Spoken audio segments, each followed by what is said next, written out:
Jean Buridan. Bu ismi duyunca aklınıza ne geliyor? Muhtemelen inatçı, açlıktan ölen bir eşek, değil mi? Ama peki ya size bu 14. yüzyıl Fransız filozofunun hikayesinin bildiğimizi sandığımızdan çok daha derin, çok daha karmaşık olduğunu söylesem?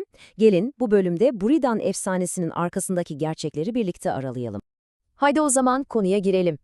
İşe de en bilinen yerden, yani çoğu insanın Buridan hakkında bildiği tek şeyden başlayalım, o meşhur eşekten.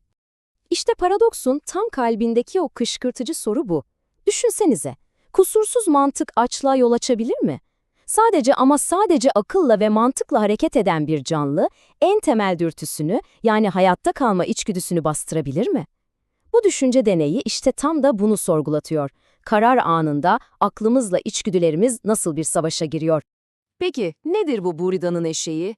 Tanımı aslında çok basit. Tamamen rasyonel, yani mantığıyla hareket eden bir eşek düşünün.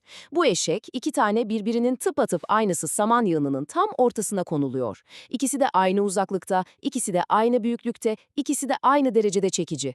Eşek birini diğerine tercih etmek için hiçbir mantıksal sebep bulamıyor. Ve sonuç, mantık kilitlenince irade felç oluyor ve eşek açlıktan ölüyor. Yani bu deney bize diyor ki salt rasyonellik bazen tehlikeli bile olabilir. Tamam, buraya kadar her şey bilindik ama işte şimdi işler ilginçleşiyor.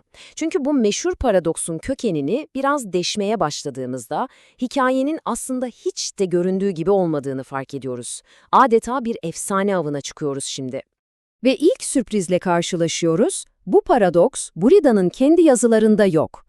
Evet, yanlış duymadınız. Jean Buridan adıyla özdeşleşen bu paradoksu aslında hiçbir zaman kaleme almamış. Kendi eserlerinde açlıktan ölen bir eşekten tek kelime bile bahsetmiyor. Peki o zaman bu hikaye nereden çıktı? İşte bu zaman çizelgesi her şeyi açıklıyor. Baktığımızda ne görüyoruz? Fikrin kökleri ta Aristoteles'e kadar gidiyor. Ama asıl bomba şu.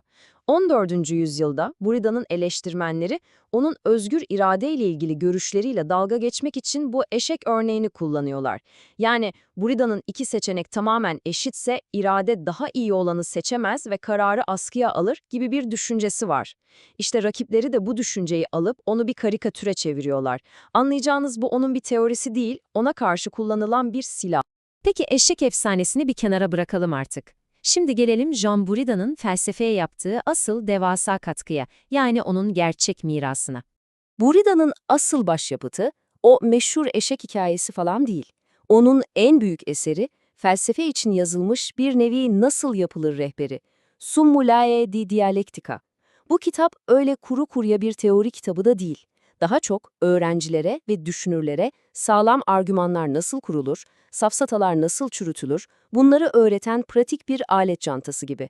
Ve bu alet çantasının içindekilere bir bakın. Önermeler, yüklemler, kategoriler, kıyaslar, safsatalar, tanımlar, yani mantıksal düşüncenin A'dan Z'ye her alanı var. Bu eser o kadar temel bir metin haline geliyor ki, o dönemde Avrupa'daki bütün üniversitelerde standart bir ders kitabı oluyor ve yüzyıllarca felsefi düşünceye yön veriyor. Burida'nın kendi sözleri de zaten niyetini çok güzel özetliyor. Ne diyor? Mantık ve gramer pratik bilimlerdir. Çünkü bize nasıl iyi argümanlar ve düzgün ifadeler kuracağımızı öğretirler. Yani onun için mantık öyle fil dişi kulelerde yapılan soyut bir şey değil. Tam tersine felsefeyi dinin gölgesinden kurtarıp kendi ayakları üzerinde duran, kanıta dayalı, laik bir disiplin hale getiren pratik bir sanat.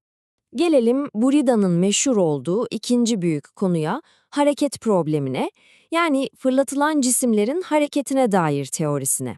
Bu sefer eşeği bırakıyoruz, elimizde bir ok alıyoruz.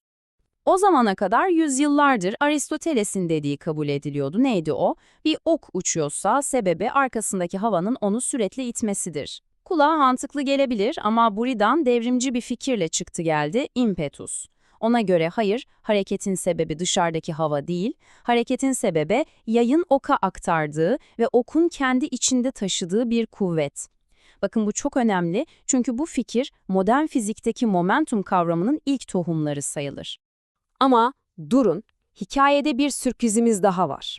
Tıpkı o eşek meselesinde olduğu gibi bu impetus teorisinin kökeni de aslında sandığımızdan biraz daha karışık. Çünkü evet, Buridan bu impetus fikrini Avrupa'da meşhur etmiş olabilir ama bu fikri ilk bulan o değildi. Tarihin sayfalarını geriye çevirdiğimizde ondan çok ama çok daha önce yaşamış başka bir dev karşımıza çıkıyor. Ve işte o bağlantı, inanılmaz bir benzerlik var ortada. Bakın, Buridan'dan tam 3 asır önce büyük İslam alimi İbn Sina, fırlatılan bir cismin hareketini açıklamak için kasri meyil diye bir kavram ortaya atmış. Yani zorunlu eğilim. Bu kavram, Buridan'ın yıllar sonra impetus diyeceği şeyin neredeyse birebir aynısı. Ama işin en akıl almaz kısmı şimdi geliyor. İbn Sina bu teorisini bir de matematiksel formüle dökmüş. Kasri meyil eşittir hız çarpı ağırlık. Bu formül size de bir yerden tanıdık geldi mi? Modern fizikteki momentum formülünün, yani P eşittir mv, neredeyse aynısı. Yani adam 11. yüzyılda bir cismin hızıyla ağırlığının onun hareketini nasıl etkilediğini matematiksel olarak ifade etmiş. Bu kendi çağı için gerçekten inanılmaz bir zihinsel sıçrama. Peki, tüm bunları öğrendikten sonra başa dönelim. Jean Buridan'ın gerçek mirası ne o zaman? Bütün bu efsaneleri, bu yanlış bilinenleri bir kenara ayırdığımızda geriye ne kalıyor? Şöyle bir özetleyelim. Buridan, en ünlü fikirlerinin ilk yaratıcısı değil, eşek paradoksu zaten ona karşı yapılmış bir karikatür. İmpetus teorisi de ondan yüzlerce önce İbn Sina tarafından çok daha detaylı bir şekilde ortaya konulmuş. O zaman Buridan'ın dehası nerede? İşte tam da burada. O, parlak bir sentezleyici, sistemleştirici ve her şeyden önemlisi muazzam bir eğitimciydi. Yani bir kaşiften çok bir haritacı gibiydi. Yeni toprakları ilk o keşfetmedi belki ama o toprakların haritasını çıkarıp herkesin kullanabileceği hale getirdi. Yani onun asıl mirası, asıl katkısı bu işte. O, kendinden önceki devlerin, Aristoteles'in, İbn Sina'nın fikirlerini aldı ve bunları herkesin anlayıp kullanabileceği bir felsefi gramere dönüştürdü.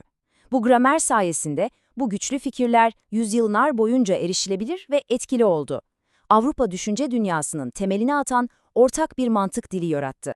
Ve bu da bizi son bir soruyla baş başa bırakıyor. Hangisi daha devrimci? Bir fikrin ilk kıvılcımını çakmak mı, yoksa o kıvılcımı alıp bütün dünyayı ateşe verecek bir sistem kurmak mı?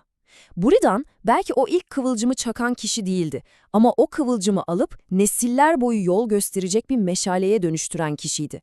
Ve belki de asıl devrimcilik tam da budur.